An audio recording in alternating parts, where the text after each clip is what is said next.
Hello friends, welcome to Amrita Academy. So in today's video, we will learn about story The Lion and the Mouse. इस story को हम translation करके सीखेंगे. इसमें कुछ नई वोकेबलरीज और फ्रेजेस भी देखने को मिलेंगे हमें.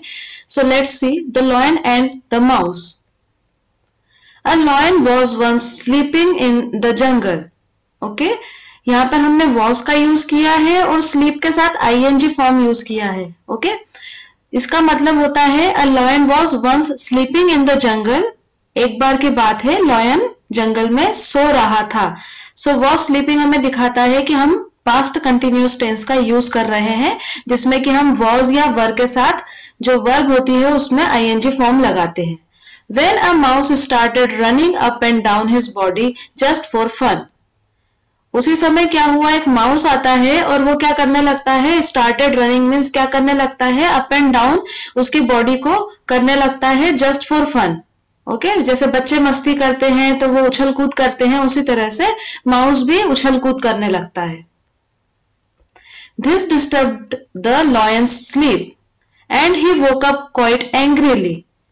ये सब चीजें जब होती हैं तो क्या होता है, लॉयन डिस्टर्ब्ड हो जाता है. डिस्टर्ब होना मतलब कि परेशान होना किसी चीज से, डिस्टर्ब हो जाता है.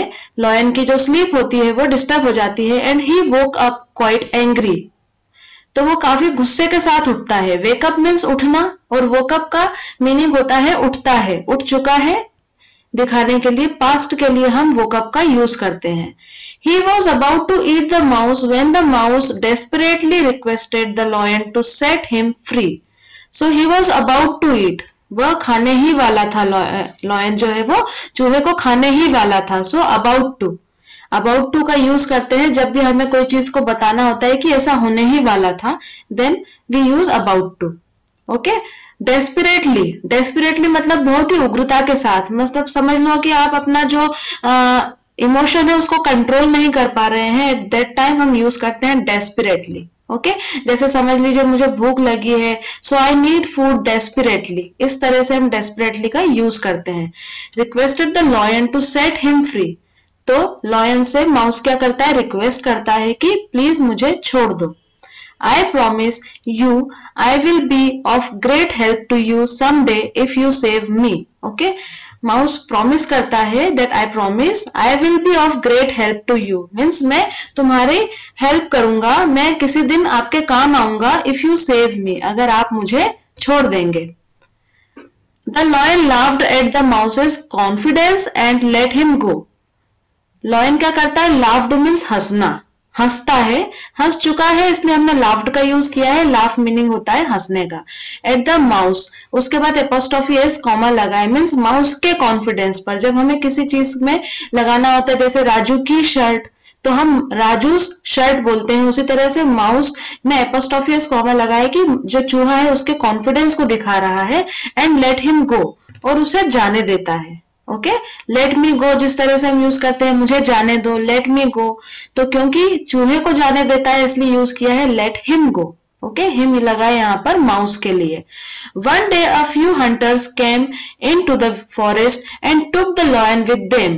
वन डे एक बार क्या होता है, फ्यू मतलब कुछ, हंटर्स शिकारी, came in to the forest, came means आना, कम का second form came, in to the forest and took the lion with them.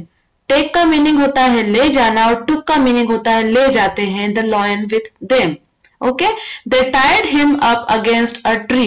They tied, TIED, tied means बांधना. ओके, जैसे हम बोलते हैं टाई द नोट.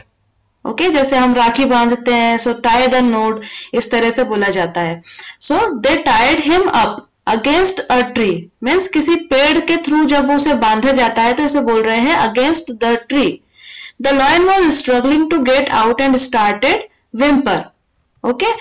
क्या करता है, लॉयन बहुत ही स्ट्रगलिंग फेज हो जाता है उसके लिए. स्ट्रगल मीन्स हम जब किसी चीज के लिए संघर्ष करते हैं, सो स्ट्रगल का मीनिंग होता है संघर्ष करना. वॉज स्ट्रगलिंग मीन्स वह संघर्ष कर रहा होता है, पास्ट की बात है इसलिए वॉज का यूज किया. To get out and started whimper. Whimper means रेरियाना, जिस तरह से बच्चे रोते हैं चिल्लाते हैं उसको भी हम विम्पर कहते हैं. उसी तरह से रेरियाना मीन्स कि वह गुहार लगा रहा है, अपनी मदद के लिए वो चिल्ला रहा है, उसे हम बोलते हैं रेरियाना means whimper. Soon the mouse walked past and noticed the lion in trouble. Soon मतलब बहुत ही जल्द, the lion walked, the mouse walked past. Mouse मतलब कि जो past means जो जहां से गुजर चुका होता है वहां पर फिर से जाता है, and noticed और ध्यान देता है that the lion is in trouble. Okay जो शेर है वह थोड़ी परेशानी में पड़ गया है.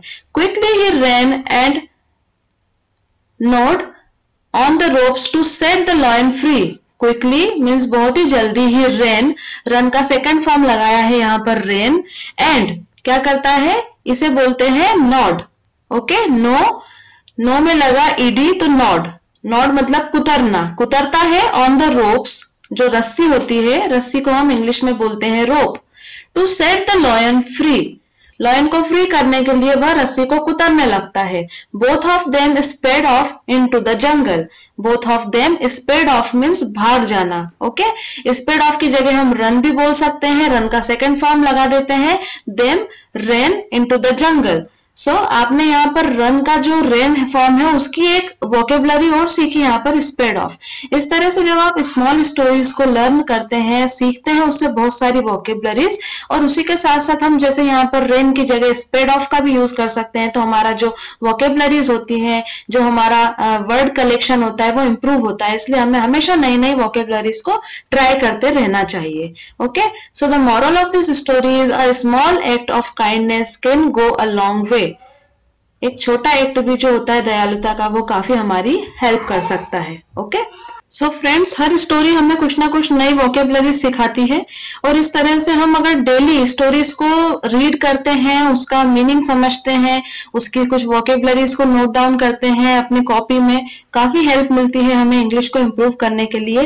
क्योंकि इंग्लिश को अगर हमें सीखना है तो कुछ एनवायरमेंट बनाना होगा अराउंड हमारे, उसमें हम अगर ये छोटी छोटी स्टोरीज से स्टार्टिंग करते हैं तो it would be very helpful for everyone to learn English. Okay और इसके लिए हमें थोड़ा रीड करना होता है खुद से. आप कुछ आर्टिकल्स पढ़ सकते हैं, और आप जो भी वोकेबलरीज आपको नहीं मिले उनको नोट डाउन करिए and try to use them as much as possible, तभी वो आपको लॉन्ग टर्म तक याद रहेंगी. So these are the tips from my side.